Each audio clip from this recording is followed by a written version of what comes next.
Graham Hancock's incredible collective evolutionary perspective. Recently, I was privileged to watch a presentation by Graham Hancock, author of the newly released and certain bestseller, Magicians of the Gods, The Forgotten Wisdom of Earth's Lost Civilization.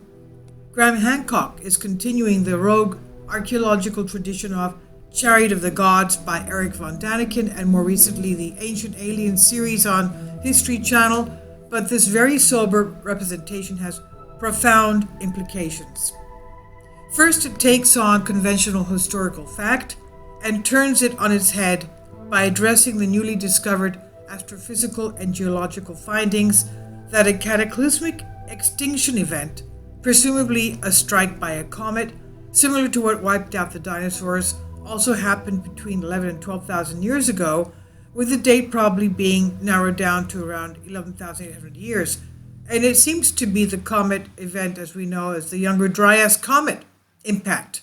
They've found 18 fragments 1 to 2 miles big in 18 locations around the world. So this comet was fragmented into huge pieces, and it was a near extinction level event.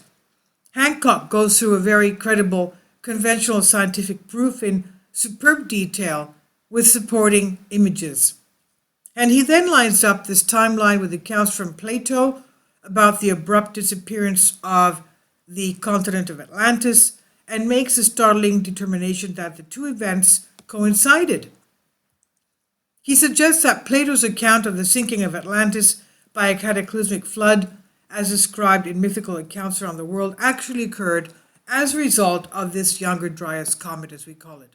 Now, what happens next is amazing. Kindly support my Patreon account, since YouTube has again demonetized my YouTube channel. The daily posts are 5 videos daily, and they are totally different from what I have on my YouTube channel. Thank you so much for your support and that you find all my content so interesting. You'll find the Patreon account details in the description box below. So what happens next is amazing. He connects this event with the sudden appearance of immense and scientifically sophisticated megalithic structures around the world, most dramatically in Göbekli Tepe in Turkey, and of course the pyramids of Giza in Mexico and the Sphinx and other places. Now, more recently, Indonesia has been the site of controversy over the halted excavation by archaeologists jealous of geologists of another massive ancient pyramid at Gunung Padang, which Hancock says can be dated for approximately the same time period and certainly before recorded history. And he said his contention is that these megaliths were the attempts of the survivors of Atlantis to preserve their vast knowledge, and he asks the most interesting question. How is it that these megaliths appeared out of nowhere, suddenly, amid the hunter-gatherer primitive humans of the time, at the beginning of agrarian revolutions and the evolution of a technologically advanced culture, rather than at the end? For example, in Egypt, if his findings are correct, the Sphinx and Great Pyramid preceded the great dynasties of Egyptian pharaohs, and subsequent structures were in fact less advanced. Their civilizations declined rather than advanced after the presumed appearance of the Atlanteans. This coincides with Gurdjieff's suggestion that he had seen a map of pre-sand Egypt and that his teachings came from a lost Christianity, quote-unquote. In other words, the apex of these civilizations were at their origin.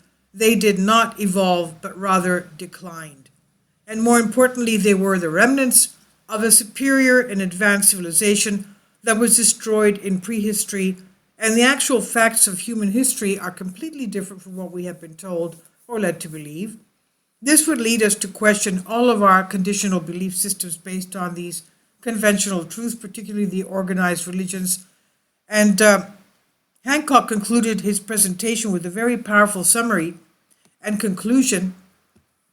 He suggested that the demise of Atlantis came when their advanced science turned their attention outward for greater external control and material gain, and that the universe slapped it down with a comet.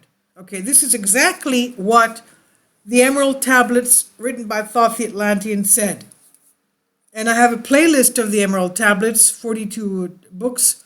Please listen to them. He talks about the advanced technology that they had. And he also said that there were a few Atlanteans that escaped because Atlantis didn't sink immediately. It took a long time to sink. But he said that they were abusing their technology and from what God told them to do and not to do. They had interdimensional travel, not only interstellar, but interdimensional travel. They were able to go from one frequency to another. Please see one of the videos I put up today concerning Nikola Tesla and sacred alignment and constellation.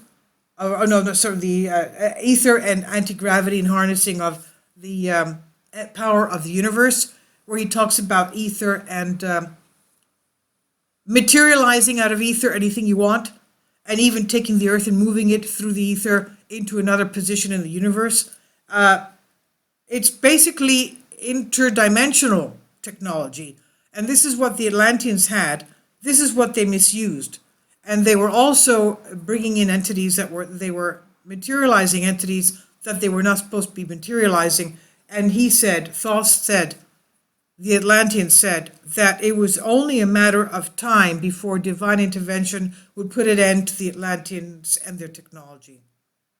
He did say to us, though, that he should be credited with the Giza Plateau, and he said that a lot of Atlanteans did escape, and the first thing they did was to go to various other locations on the earth and build pyramid complexes.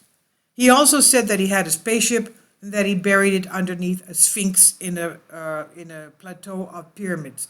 I don't know if it was, I can't remember if it was Giza or some other Egyptian plateau, because there are other plateaus of pyramids in Egypt. So this is exactly what Hancock also says. It was a matter of time, because of their narcissistic and selfish philosophy, that the universe slapped it down put an end to it with a comet. Hancock also concludes that such astronomical events are not nearly as rare as NASA would have us believe, and that while none of the known asteroids and comets are in a collision course with our Earth, we only have identified only 1% of these potential threatening objects in the solar system. So there could be a lot more out there. Let's remember the interstellar comets that have been found. Both of them have been found by amateur astronomers. One of them built his own telescope and pointed it towards the horizon, towards the sun. And we know that the big telescopes of the space agencies can't dip that far down to see what's coming behind the sun. Okay? So, anyway, Hancock here shows how twice each year the Earth crosses the freeway of threatening objects in June and November. That's when the potential for another extinction event would be the most acute, he says. And Hancock suggests that our current advanced scientific civilization is at a similar cusp, and we have a choice to either continue the egoic manipulation and plunder of our planet for selfish goals, or to coordinate a worldwide effort to save our present civilization by rerouting any dangerous objects from their current orbits. In other words, asteroid and comet redirection, of course, and creating a new era of worldwide cooperation, and thereby ushering a new phase of human evolution.